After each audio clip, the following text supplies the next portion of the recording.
I always thought moving out to the ranch would buy me peace for the rest of my life.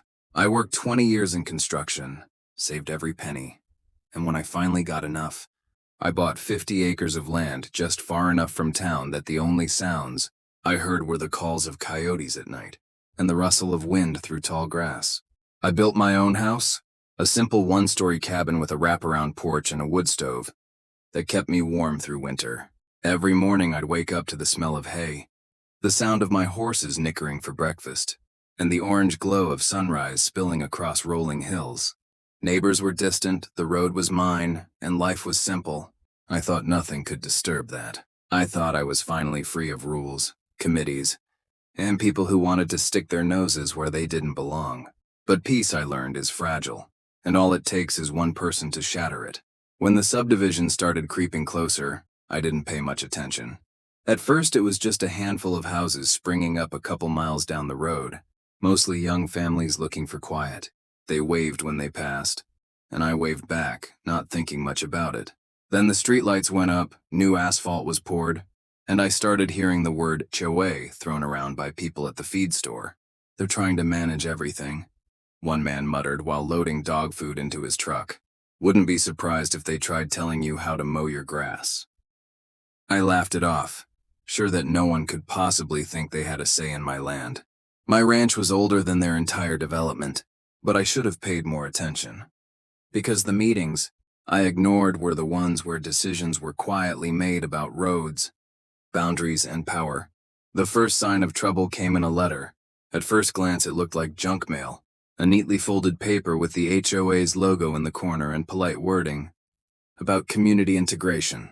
I skimmed it while sipping my coffee, but my hand froze when I reached the line. As part of our upcoming security improvements, access to all properties via the HOA-maintained road will require use of the community gate system. I set my mug down so hard, coffee sloshed over the rim.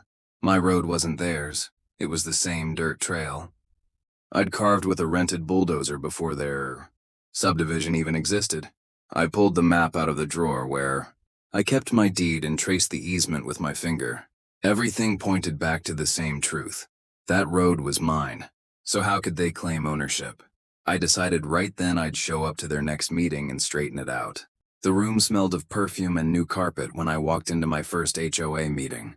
Rows of folding chairs were filled with neighbors in pressed shirts and dresses, chatting in low voices about landscaping, dues, and property values. At the front stood a woman in a navy blazer with perfectly styled blonde hair and red lipstick that matched the folder she carried. She was the kind of person who smiled with her lips but not her eyes. "Welcome," she said, looking me up and down like I didn't belong. That was Karen, the president. When I explained I wasn't part of their subdivision and only came to address the letter, her smile widened. "Actually," she purred, "since your driveway connects to our road, you are under jurisdiction. It's in the amended bylaws." My chest tightened. "That road was here before your bylaws ever existed," I snapped. "It's the only way to my house." Her expression didn't change. "Then you should be grateful we're maintaining it now." The next morning, the sound of heavy machinery pulled me from my sleep. At first, I thought it was county workers, maybe filling potholes. But when I drove out to the entrance, my heart sank. A black iron fence stretched across the opening like a fortress wall, the kind you see around gated mansions, not rural dirt roads. In the middle was a motorized gate, complete with a keypad and a camera staring down at me like an unblinking eye. I slammed my truck door and stormed over to the workers in neon vests. "What the hell is this?" I demanded. One man wiped sweat from his forehead and shrugged. "Orders from the board. We're just following instructions." The keypad blinked at me, red light glowing as if mocking my helplessness. My stomach knotted with anger. This wasn't just a fence. It was a lock, and it was locking me out of my own land. At first, I tried to be reasonable. Karen handed me a slip of paper with a temporary code written in perfect cursive, saying, "This should let you in without trouble." But a week later, the gate wouldn't budge, the keypad flashing error after error, while my horses whinnied restlessly in the trailer behind me. I called her, and she answered with a tone dripping in false concern. "Oh, that's strange. Must be a technical reset. I'll have someone fix it." She didn't. The following week it happened again and again. Each time I was left stranded at my own property line, pressing buttons while neighbors slowed their cars to watch me like I was an outsider trespassing where I didn't belong. The humiliation burned hotter than the summer sun beating on my back. Then the letters began. At first they were just reminders, like printed on official HOA, stationery with polite words that barely hid the venom underneath. One fined me $250 for livestock visible from the road, though my horses had been grazing that pasture for years. Another charged $500 for unauthorized fencing around my chicken coop, which had stood unchanged since the day I built it. I laughed bitterly, tossing the papers onto the growing pile on my kitchen table. But my laughter turned to silence when the penalties kept coming, each one larger and more absurd than the last. Karen had found a weapon stronger than locks and gates.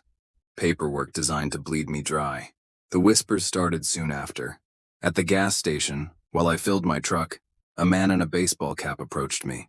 His name was Rick, and he lived in the subdivision.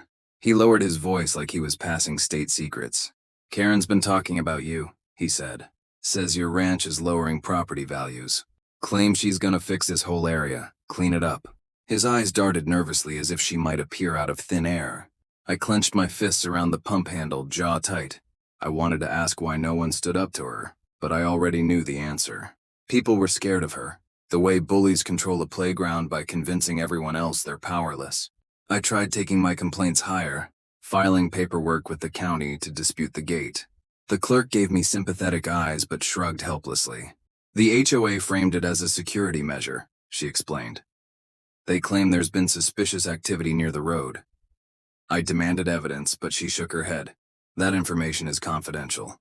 Walking out of that building, I felt like the walls of bureaucracy were closing in.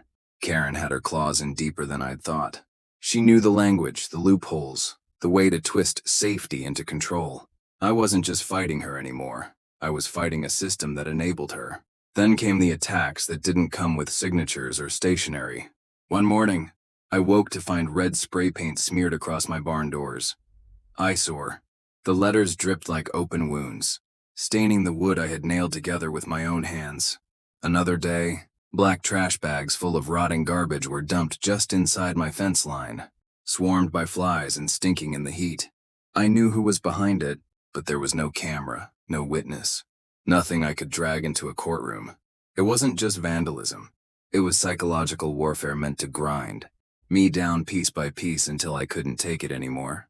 Late one night, I sat hunched at my kitchen table, the stack of violation letters towering like a monument to my own frustration. My hands trembled as I crumpled another one, the paper crackling loud in the silence. "They can't keep me prisoner on my own land," I muttered, my voice ragged. For a moment I considered selling everything, cutting my losses, running far away. But then my eyes landed on the original letter, the one that had started it all. I read it again slowly, every word etched in my brain. "All properties accessed through our road." That was the phrase that lit a spark inside me, a spark that quickly turned into fire. I pulled out the dusty folder where I kept my deeds and easement records, flipping through until my fingers stopped on the survey map. My heart thudded as I traced the lines, realizing something Karen had overlooked in her arrogance. The road wasn't fully theirs. County records still listed me as partial owner of the easement, a detail buried so deep in bureaucracy that most people would have missed it. But I didn't. That changed everything. If they wanted to claim the road, they'd have to acknowledge my rights to it too. And if they wanted to call it theirs, then I could play that game even better. A week later, when the dust of my plan finally settled, I stood at the gate with my arms crossed and a grin tugging at the corner of my mouth. A fresh coat of red paint gleamed on the wooden toll booth I had built overnight. The words "Private Access, $5 per vehicle," stenciled in bold across a hanging sign. I could almost feel the heat radiating from the asphalt as Karen's shiny SUV pulled up, her face already twisted into disbelief. She lowered the window, glaring at me like I had set fire to her kingdom. "What is this nonsense?" she hissed. "You can't just block the community." I leaned closer, tapping the folder in my hand. "Funny thing, Karen. According to county law, I own part of this easement. That means if you want to use it, you pay." Her face flushed crimson. a vein throbbing at her temple as horns honked from the line of cars forming behind her. One of the neighbors rolled down his window, laughing nervously as he pulled out his wallet. "Guess I'll pay the toll," he muttered, dropping a bill into the box. Karen whipped her head around, snapping, "Don't encourage him!" But the damage was already done. The neighbors had seen her control slip, and they weren't about to wait in the summer heat just to prove a point for her. One by one, cars paid the toll, rolling forward while Karen sat frozen at the gate, her hands gripping the steering wheel so tightly her knuckles went white. For the first time since this war started, the power shifted, and it was visible in every set of eyes watching her. The following days were chaos. Some neighbors paid quietly, handing me bills with sheepish grins, while others cursed under their breath, slamming car doors as they stomped past. Word spread like wildfire, and within a week the entire subdivision knew about my toll booth. At first they directed their anger at me, but then it turned back on Karen. People began asking questions, demanding to know why they had to pay for a road she insisted belonged to the HOA. At the mailbox cluster, I overheard heated arguments, board members pointing fingers, residents muttering that dues were high enough without this nonsense. Karen showed up at my ranch one afternoon, storming across my porch without knocking. "You're ruining this community," she shouted, her lipstick smeared at the corner from sheer frustration. I stood tall, steady, and said evenly, "No, Karen, you ruined it when you tried to fence me in." But she wasn't finished with me. One night, as I walked toward the barn to check on the horses, I spotted the faint glow of headlights idling at the far end of the fence line. The car's engine cut off the moment I looked, and by the time I got closer, the vehicle sped away, tires spitting gravel into the night. The next morning, I found my mailbox smashed to splinters, letters scattered across the dirt. A sick feeling curled in my gut, because I knew it was only a matter of time before she escalated further. Still, I rebuilt the mailbox in silence, hammering nails with a calm smile, knowing the louder she lashed out, the more desperate she became. Every day, as more cars lined up at the toll booth, I could feel her grip on the neighborhood slipping. I saw the way people rolled their eyes when her name came up, how they whispered about emergency meetings to remove her from the board. It was a strange sight. Neighbors, who once avoided eye contact with me, now stopped to chat, slipping me information, venting frustrations they were too afraid to say out loud at meetings. "She's losing control," one man confided while handing me exact change for the toll. "Half the board's ready to vote her out. The rest just need a push." I tucked that piece of information away, my mind already spinning with possibilities. If she thought she was the only one who could use bylaws and loopholes, she was about to find out how wrong she was. The more she fought, the more her empire crumbled. Each time she tried to scream about illegal activity, I waved my signed papers in her face, the county's stamp glaring back at her like a mirror reflecting her failure. Every time she ranted about property values, another neighbor reminded her they were tired of paying extra fees for nothing. The toll booth wasn't just a nuisance anymore. It was a symbol of defiance, proof that she wasn't untouchable.